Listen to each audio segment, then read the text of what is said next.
Hey guys, thanks for stopping by the shop. It's Tech Thursday with Dirt Road Therapy. I'm John, and we've got a simple one today. We're just gonna be installing some LED replacement H7 bulbs in my little commuter car here, the Volkswagen Sport Wagon.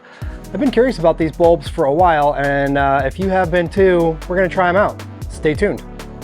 We're in Crocs today, so you can tell it's gonna be an easy day. So I just received these. You can get these on Amazon, about $35. Novsite LED bulbs. These particular ones are an H7 socket, and they are not super high powered. They're a low beam bulb for this car. And I wanted this particular bulb because it is the closest footprint to this bulb that I'm replacing as they make. Some of them look pretty bulky on the side of it that's outside the housing. So you've got like the ceiling part of the bulb where it kind of clips into the housing, and then you've got the plug. And if you look at some of the different options out there, you've got a lot of girth there on that, between that sort of ceiling surface and the plug. And knowing these headlights, I didn't do any measurements or anything, but just having been in there before, I know there's not a lot of room. And if these are how I'm remembering them too, you've actually got a cap over the back of the bulb that's kind of a secondary seal. So there's really not a lot of room to be adding between that where the bulb mounts and the plug. So hopefully these work out well. We're about to find out, and if so, we'll do some before and after. And also I can put these on a headlight aimer and see kind of what the beam pattern looks like to find out, you know, if this is going to be a problem for anybody oncoming traffic, you know, if it's going to be blinding people, if I need to adjust the headlights, or if it's just not the right bulb for this housing, and then we can go back to a halogen bulb. But you know, either way, I'll give you my thoughts on these. If they just don't quite work out in this housing, then you know, perhaps we'll still glean some information from this and be able to you know, make a more informed purchase. So let's get into popping these bad boys into these headlights. Go ahead and pop this package open and get some thoughts on what's inside here. Nice simple packaging. Ooh, we've got a keychain. Check that out. Start your adventure. I like that. That's cool. Good foam here, some installation instructions, and looks like an H7 bulb to me. Now, my initial concern, of course, here is that the LED bulb does not shine forward, it only shines sideways. Literally nothing pointing forward on this bulb. So ideally, this is, you know, hitting the reflector housing anyway, and that might be fine. But that's just my initial thought. Hopefully this lines up nicely, that this isn't, you know, in some weird position in there that might be less than ideal. But got a good weight to it, and it all appears to be metal housing, which is cool. This just clips into a bigger you know, piece that then clips into the headlight housing. So let's pop the bulb out and I'll show you what we're looking at. You know, this isn't really a tutorial on how to replace your light bulbs on any particular car. We're just you know, swapping out an H7 bulb here. One thing I want to clarify here before making the general recommendation about upgrading to LED headlights is that you need to have a reflector housing where you don't just see a naked bulb through the glass or the lens of your headlight. If it looks more like this, where you can see the bulb and it's just clearly right there behind the lens, then a LED headlight is not correct for your headlight. It's really technically not correct for the headlight that I'm installing it in, but as you'll see, it is able to make an acceptable beam pattern. I don't get flashed, you know, by people's high beams all the time as I'm driving around with these, and so they are an acceptable solution in a proper reflector housing.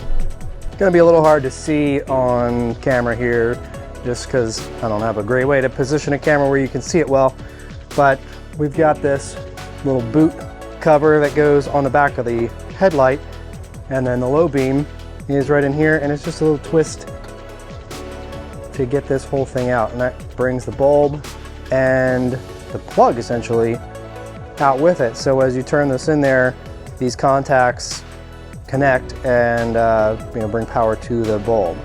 So there's nothing wrong with this bulb, but one of them was burned out, and so we're gonna pop this off and swap it out with the LED. We'll do it on both sides, of course, but I'm only gonna show you one side because, it's just a repeat on the other side. But I gotta remember how these come off of here, and I know I don't want to touch the glass so that I could reuse this bulb if I wanted. But yeah, let's do that next. All right, I went ahead and threw on a glove just so that if I touch the glass, or if I need to touch the glass, it's not gonna get oily fingerprints on there. But that's super simple. Pop that out, and there's only one way this can go in. So pop the bulb in. Really should be all there is to it. So let's look at how the bulb was in here. So there's the LED, and that's how the halogen bulb would have been. See how they're keyed. So now that I look at this, of course, spitballing before I had looked at the bulb, this is probably totally fine. This bulb is manufactured in such a way that you're not getting any light output from the tip of the bulb anyway. So that's kind of built to reflect light back into the housing rather than to shine any light out of the tip of that bulb. So the geniuses at Novsite have obviously accounted for that by not having an LED at the tip of this bulb, like I was kind of expecting to see from my lack of experience. Looking at this bulb, it should make sense what I was saying before, how a girthy bulb wouldn't fit because there's a fixed amount of room between the base where it plugs in and the tip of the bulb where it would otherwise contact the reflector if it was too long. Ah, such a pain. Easier to take out than put in. There we go. Ah.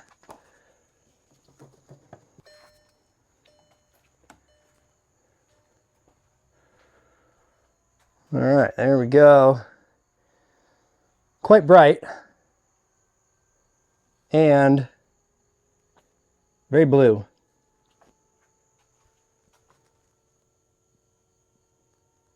Do these have a little fan in them? I'm hearing like a fan. Oh yeah.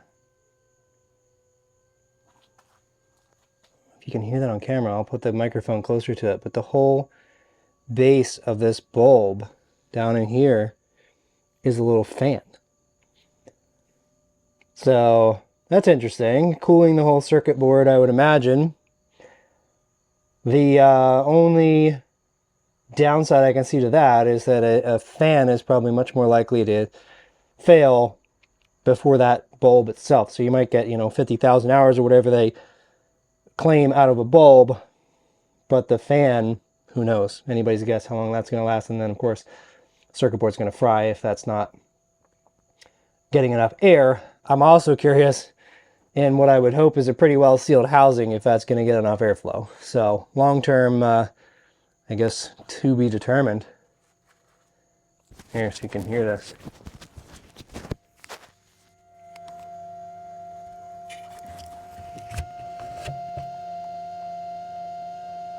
I'm going to go ahead and pop the other side in. Like I said, I'm not going to bother to show that. I'll show you the bulb. We'll just do a quick comparison here, low beam to low beam, and you can see what we're looking at. But yeah, it's very blue, which I'm fine with. I think it's actually looks more white than blue, which is good. But that might, it just means I would have to change all my bulbs to that if I care about matching them, particularly high beam and low beam. So they're separate bulbs. My high beam is still going to be halogen on this car right now. So let me just show you the high beam and low beam, and we can see that because they both come on at the same time here. So that's kind of silly looking in my opinion. And if you see this mark on my headlight, that's where a bug splattered and then it's got spilled down the side of the lens. I'm not driving into anybody with both, I'm not driving around with both of those on that anybody's going to see it. It's more the fog light and that you're going to see, and there's a little driving light, which I could easily change the driving light out to LED. I'm also curious, because Volkswagens are picky about bulbs and resistances on the MFI. So let's see if the computer says that I've got a bulb out right now or not. All right, you got any information for me here? Front right low beam, front left low beam. Dang it. Front side light has been out for a while, but looks like it's going to yell at me about bulbs. That light's going to be on. All right, next up, we will show some nighttime driving, and we will put them on the headlight aimer and see if we're bothering anybody. This professional headlight aimer showed that the headlight was angled properly and that the beam pattern was perfectly normal. I'm driving here on a dark country road just before dawn, and you can see I'm flipping the high beams on and then off, and they do shine a little bit higher and a little bit farther. I'm sure a high beam upgrade would be crazy, but I really don't have any plans to upgrade the high beam in this car because I just find that the low beams take so much strain off of my eyes that it's not really necessary.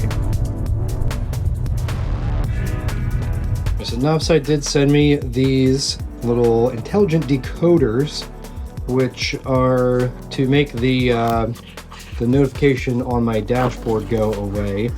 This should be plug and play, but this doesn't work in that capacity for me, unfortunately. But I did discover I've got a headlight here from a wrecked Volkswagen, and same exact headlight. There's plenty of space inside this housing, and this thing is not that big. So all kinds of room in there to mount this thing, but there's a plug on here, and I'm gonna have to determine which wire is which because they're both black. This decoder should be able to splice in there, and I could do that with just putting some connectors onto the factory housing here. So normally, this would plug into the bulb, this would plug into the bulb socket. Stick around, I'll show you what I end up discovering on this, and then we'll put it in practice on the car and see if that warning goes away. Okay, so the bulb side of this is able to just get these regular old spade connectors, and these can now plug into that just like they were the light bulb. Anyway, there's my solution for getting the decoder to work. Plenty of room. I think I'm just gonna 3M double-sided sticky tape it on the bottom of the housing in there. But not the most ideal solution, but at least it's a solution that will work. I do really enjoy the headlights, so it's worth it for me to kind of compromise and make this work. At least this is inside of a mostly sealed housing. It's not, I'm not cutting wires in the harness like outside the headlight where it plugs in on the car side. And if I were to ever really change from these bulbs, I'm probably upgrading housings entirely anyway. So this doesn't feel like such a big deal to me. Hopefully, in your situation, the decoder just plugs right in and you don't have to do any cutting, crimping, or splicing. So the decoder did solve my problems that I was having with the MFI, constantly telling me that there was a bulb out. And I like these bulbs enough, I've been running them for a couple months now, that I decided it's time to go ahead and get them for the fog lights as well. So not only do my colors match when you look at the car, but I have a little bit brighter light down low as well. I have these fog lights, they're aftermarket, set up that they just come on with the running lights. So they're pretty much always on, high beams, low beams, or just running lights. An off-site upgrade is of course super easy to install. and nice and bright. Thank you guys so much for watching this Tech Thursday Dirt Road Therapy. Don't forget, code DRT20 saves you 20% on any purchase from Novsite. The link is in the description below.